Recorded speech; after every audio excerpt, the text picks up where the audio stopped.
وحشی نے رسول کا ہاتھ پکڑ لیا، وحشی نے رحمت عالم صلی اللہ علیہ وسلم کا ہاتھ پکڑ لیا، کہنے لگا اللہ کے محبوب آج کے بعد مجھے اپنے رضاکاروں میں شمار کیجئے، وعدہ کرتا ہوں شرک تو نہیں کروں گا، اللہ سے شرک نہیں کروں گا اللہ کے ساتھ کسی بندے کو، آج کے بعد زندگی کا ایک ایک سانس اللہ کی عبادت میں اور آپ کی اطاعت میں گزاروں گا۔ رحمت عالم صلی اللہ علیہ وسلم نے بازو پھیلا لیے، وحشی کو سینے سے لگا لیا، فرمایا ابن حرب میں تجھے مبارک دیتا ہوں، آج تیری جہنم جنت سے بدل گئی، بس ایک مہربانی کرنا، ذرا میرے سامنے کم آیا کرنا، اس لیے کہ جب تجھے دیکھوں گا تو احد کے میدان میں حمزہ کی لاش کے ٹکڑے یاد آ کر مجھے بے قرار کر جائیں گے۔ وحشی کے سینے میں اتر گئی یہ بات، وجدان میں اتر گئی یہ بات، راتوں کو اٹھ کر روتا تھا، آنسو کی لڑیاں پروتا تھا، اور رب العالمین کے حضور التجائیں کرتا تھا، او محمد کے معبود، او سب کی سننے والے، میرے ہاتھوں سے تیرا نامور دوست مارا گیا تھا جس کی مظلومیت نے تیرے محبوب کو اشکبار کر دیا۔ سید الشہداء حمزہ حمزہ، سید الشہداء حمزہ حمزہ،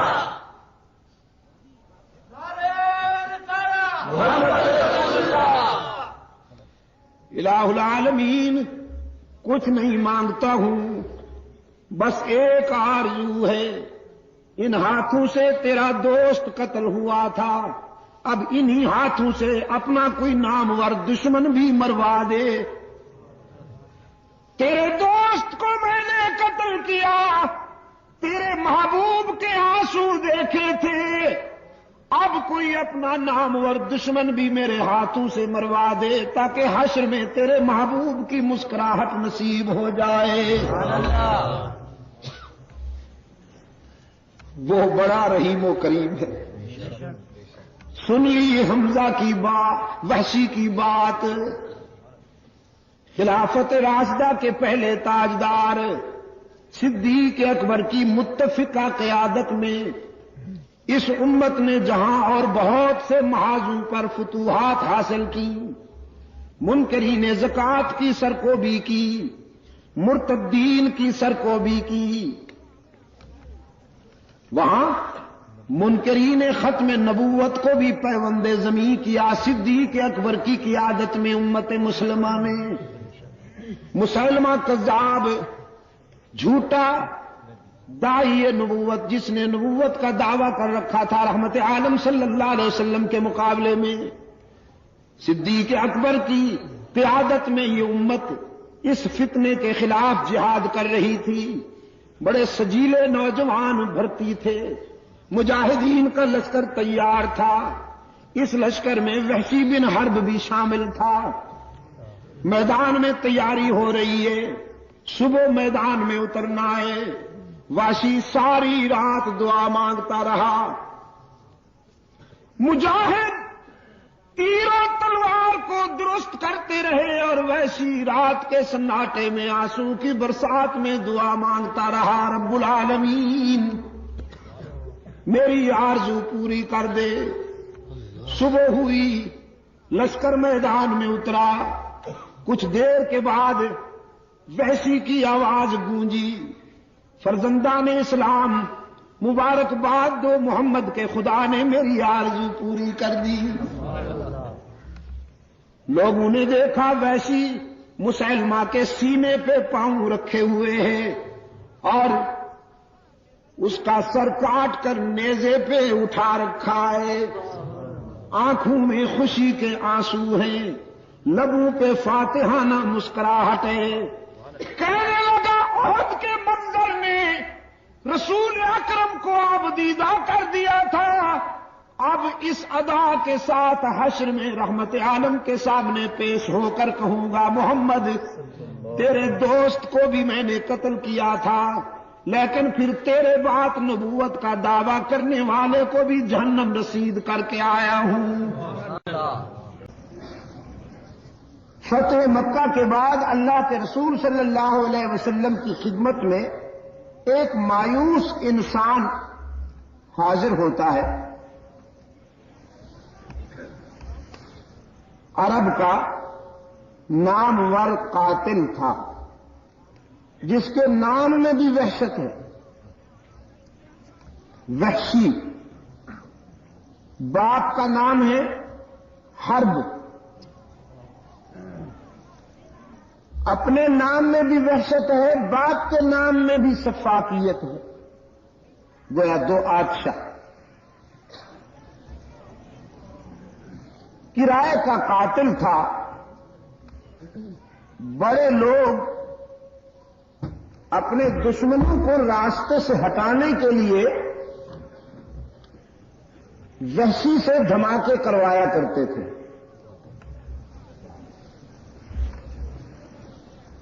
چنانچہ بدر کے مقتولین کا بدلہ لینے کے لیے روسائے مکہ نے اسے خریدا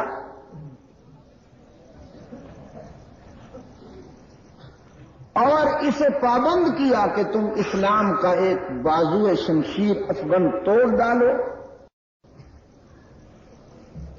تو منہ مانگا انعام ملے گا۔ چنانچہ حضرت حمزہ رضی اللہ تعالی عنہ غزوہ احد میں اسی وحشی کے ہاتھوں سے شہید ہوئے، اور صرف شہید نہیں بلکہ وحشی کی ثقافت نے اسلام کے اس جانباز سپاہی کو ٹکڑے ٹکڑے کر دیا تھا۔ رسول اکرم صلی اللہ علیہ وسلم جب حضرت حمزہ رضی اللہ تعالی عنہ کی ریزہ ریزہ لاش پر آئے تو اشک بار ہوئے، رقت اور دل سوزی کے ساتھ اللہ سے دعا کی کہ الہ العالمین اب تو راضی ہو جا کہ تیرے دین کی سربلندی کے لیے میرے چچا کا یہ حال ہو گیا ہے۔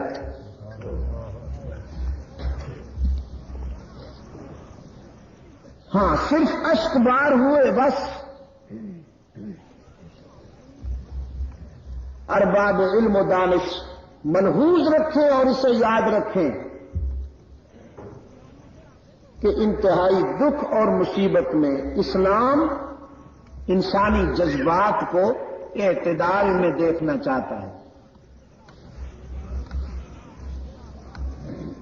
خوشی کے جذبات میں بھی اعتدال میں دیکھنا چاہتا ہے، اور رنج و غم کے جذبات میں بھی توازن برقرار رکھتا ہے اسلام۔ خوشیوں میں ناچنے کی اجازت نہیں دیتا اور دکھ میں ماتم کی اجازت نہیں دیتا اسلام۔ اسلام کی ڈکشنری میں یہ دونوں اصطلاحات ہیں ہی نہیں۔ نہ رقص ہے اسلام میں، نہ ماتم ہے۔ دور جہالت میں یہ تھے۔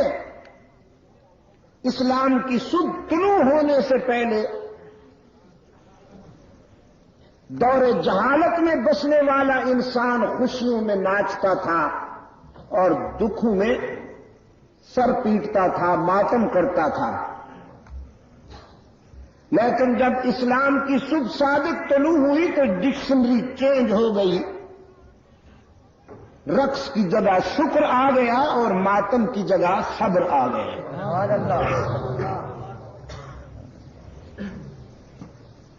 اللہ کے رسول صلی اللہ علیہ وسلم نے فرمایا جو خوشیوں میں ناچتا ہے اور دکھ میں ماتم کرتا ہے وہ ہمارا نہیں، ہم اس کے نہیں۔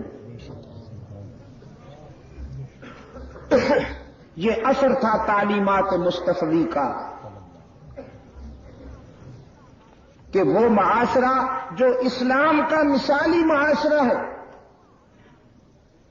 فرزندان اسلام ان دونوں جذباتی کیفیات میں اعتدال کا دامن نہیں چھوڑتے تھے۔ انہی سید الشہداء حضرت حمزہ رضی اللہ تعالی عنہ کی ہمشیرہ جو رسول اللہ صلی اللہ علیہ وسلم کی پھوپھی ہے سیدہ صفیہ رضی اللہ تعالی عنہا اپنے بھائی کا آخری دیدار کرنے کے لیے حاضر ہوتی ہے۔ اپنے بیٹے کو بارگاہ رسالت میں بھیجا حضرت زبیر رضی اللہ تعالی عنہ کو کہ جاؤ تم اللہ کے رسول صلی اللہ علیہ وسلم سے پوچھ کر آؤ، ایک بہن اپنے شہید بھائی کا دیدار کرنے کے لیے آئی ہے، اگر اجازت ہو تو حاضر ہو جاؤں۔ اللہ کے رسول صلی اللہ علیہ وسلم نے حضرت حمزہ کی لاش کے ٹکڑے دیکھے، فرمایا کوئی بہن اپنے بھائی کو اس حالت میں دیکھ کر کہاں صبر کر سکتی ہے، اندیشہ ہے کہ صفیہ صبر کا دامن چھوڑ نہ بیٹھے، اس لیے جا کے کہہ دو صفیہ سے کہ صبر کرو۔ بیٹے نے رسول اکرم صلی اللہ علیہ وسلم کی بات اپنی ماں تک پہنچائی۔ حضرت صفیہ رضی اللہ تعالی عنہ فرمانے لگی اچھی بات ہے، اگر آقا کی یہی منشا ہے تو میں حشر میں مل لوں گی اپنے بھائی سے، لیکن ایک مرتبہ پھر چلے جاؤ اور اپنے آقا کو اور میرے قائد کو یہ بات پہنچاؤ کہ صفیہ اپنے بھائی کے لاش پر ماتم کرنے کے لیے نہیں آ رہی، میں تو اپنے بھائی کے انجام پر فخر کرنے کے لیے آ رہی ہوں۔ بھائی بڑی عزیز سے ہوتے ہیں محمد، لیکن تیری شریعت سے زیادہ عزیز تو ہمیں کوئی چیز نہیں۔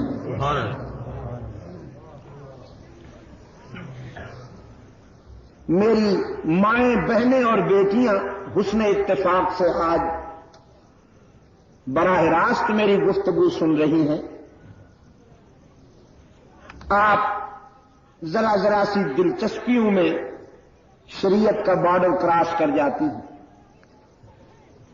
اور آپ کا خیال یہ ہے کہ شرعی اصولوں کی پابندی کرنا تو اہل تقوی کا کام ہے، لیکن میری مائیں بہنیں اور بیٹیاں سن لیں کہ آپ کے حلقے میں بعض عورتوں نے اتنی ترقی کی ہے کہ ان کی عظمت کو مرد بھی رشک کی نگاہ سے دیکھتے ہیں۔ عائشہ صدیقہ کائنات میں سب سے پہلے ایک عورت کو یہ اعزاز اور فخر نصیب ہوا کہ اس نے اسلام کے موقف پر ایمان کا اعلان کیا، سیدہ خدیجۃ الکبریٰ رضی اللہ تعالی عنہا۔ پھر یہ اعزاز بھی عورت کو نصیب ہوا کہ اسلام کی سچائی پر سب سے پہلے جان کا نذرانہ پیش کیا، حضرت سمیہ رضی اللہ تعالی عنہا۔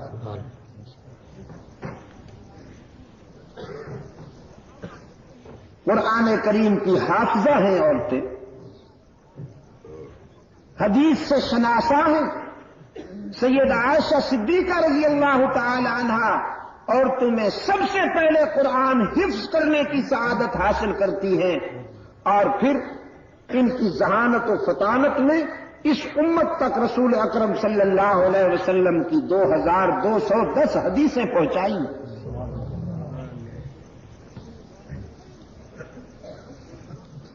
میرے عزیز دوست، اللہ کے رسول صلی اللہ علیہ وسلم نے جب یہ بات سنی تو اجازت دے دی کہ اچھی بات ہے صفیہ کو آنے دو۔ آسمان یہ منظر دیکھ رہا تھا، اللہ کے فرشتوں نے بڑے التفات سے یہ منظر دیکھا۔ کہ بھائی کی ریزہ ریزہ لاش پر ایک بہن آ رہی ہے لیکن تعلیمات مصطفی سے متاثر ہے، وہ اس کے جذبات پابند ہیں رسول اللہ صلی اللہ علیہ وسلم کی شریعت کے۔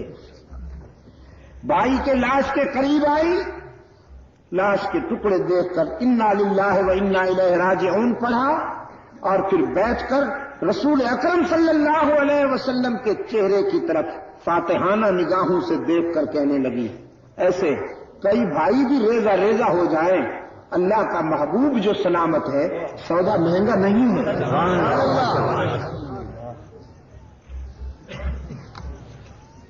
ایک اور ماں کا کردار بھی اسلام کی تاریخ میں چمک رہا ہے۔ انہی زبیر کا بیٹا حضرت عبداللہ رضی اللہ تعالی عنہما ایک جابر حکمران کے سامنے کلمہ حق بلند کرنے کی پاداش میں تختہ دار پر لٹکائے گئے،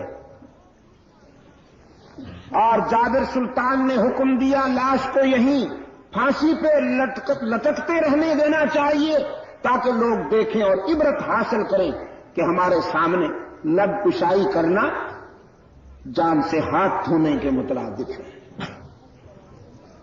سولی پہ لاش لٹکی ہوئی تھی، لوگ آ رہے تھے اور دیکھ رہے تھے۔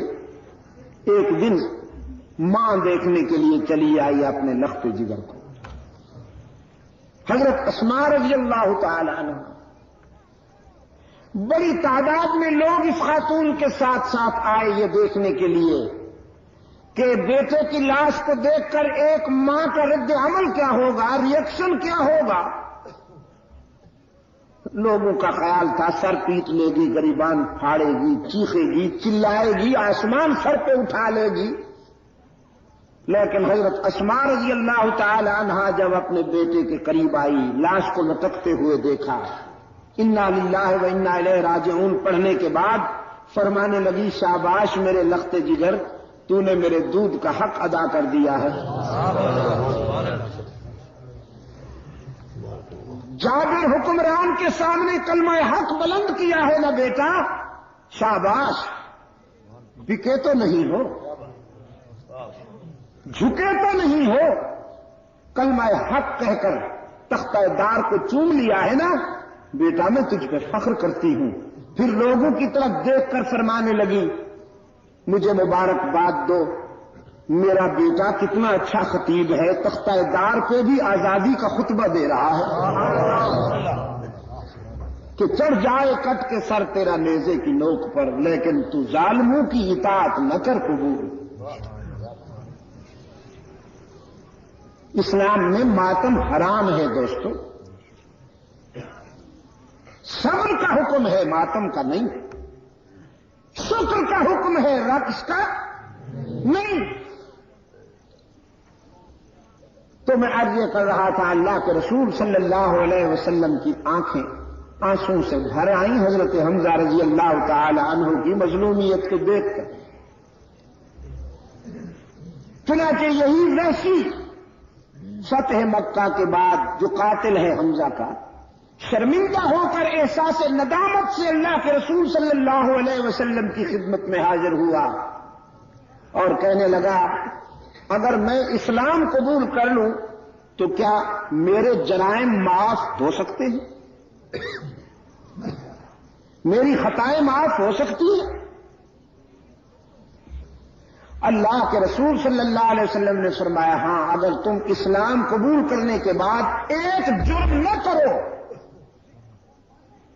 ایک جرم سے باز رہو، تو میں تمہیں یقین دلاتا ہوں کہ تیری جہنم جنت سے بدل جائے گی۔ ایک جرم کسی حالت میں معاف نہیں ہوتا، اور وہ جرم قرآن کے لہجے میں اللہ کے رسول صلی اللہ علیہ وسلم نے بتلا دیا۔ فرمایا، ان اللہ لا یغفر ان یشرک بہ ویغفر ما دون ذلک لمن یشاء۔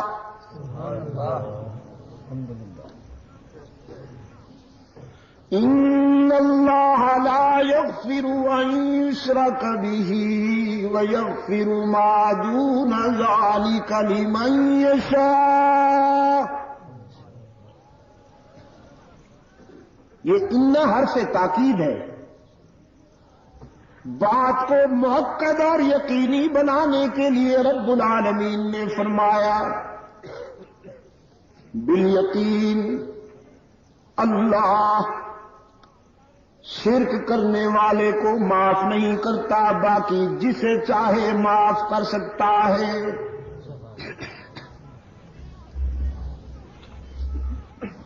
شرک کرنے والے کو معاف نہیں کیا جاتا. کیوں؟ اس لیے کہ شرک صرف گناہ نہیں، غداری ہے. میں نے رات بھی کہا تھا خطائیں معاف ہو سکتی ہیں لیکن غداریاں معاف نہیں ہو سکتی. خاتون کھانا دیر سے بنائے معاف ہو سکتا ہے، کھانے میں نمک مرچ زیادہ ڈل جائے معاف ہو سکتا ہے، استری کرتے ہوئے کپڑے جلا ڈالے معاف ہو سکتا ہے، واٹر سیٹ توڑ ڈالے، ٹی سیٹ توڑ ڈالے معاف ہو سکتا ہے کہ نہیں؟ آہستہ سے کہتے ہو اللہ کے بندے. آپ کے بچوں کی خادمہ ہے، سارا دن کچن میں جلتی رہتی ہے، ماں باپ کا گھر چھوڑ کر خاوند کے گھر آ بیٹھی ہے، اللہ سے دعا کرتی ہے یہیں سے جنازہ اٹھے. اب ذرا نمک مرچ زیادہ پڑ جائے یا کھانا دیر سے بنے یا کوئی برتن ٹوٹ جائے معاف کرنے کو جی نہیں چاہتا آپ کا؟ آہستہ سے کہتے ہو سکتا معاف ہو سکتی ہیں یہ باتیں کہ نہیں؟ ہو سکتی کیا ہے، ہوتی رہتی ہیں. روزمرہ زندگی میں یہ ٹوٹ پھوٹ ہوتی رہتی ہے اور معافی ہوتی رہتی ہے. لیکن اگر کوئی بد نصیب خاتون اپنے شوہر کے بستر پر کسی اور کو برداشت کر لے اور وہ اور بھی کوئی غیر نہ ہو، دشمن نہ ہو، شوہر کا دوست ہو، شوہر کا پیارا ہو، اگر اس کو اپنے بستر پہ برداشت کر لے یہ بھی معاف ہو سکتا ہے. یہ بڑی اونچی آواز سے کہتے ہو اور جم کے کہتے ہو. یہ اس لیے معاف نہیں ہو سکتا کہ یہ خطا نہیں غداری ہے. اور میں نے رات بھی کہا تھا غداریاں معاف نہیں ہوا کرتی، غداروں کو تو غدار معاف کر دے لیکن وفادار کبھی غداروں کو معاف نہیں کیا.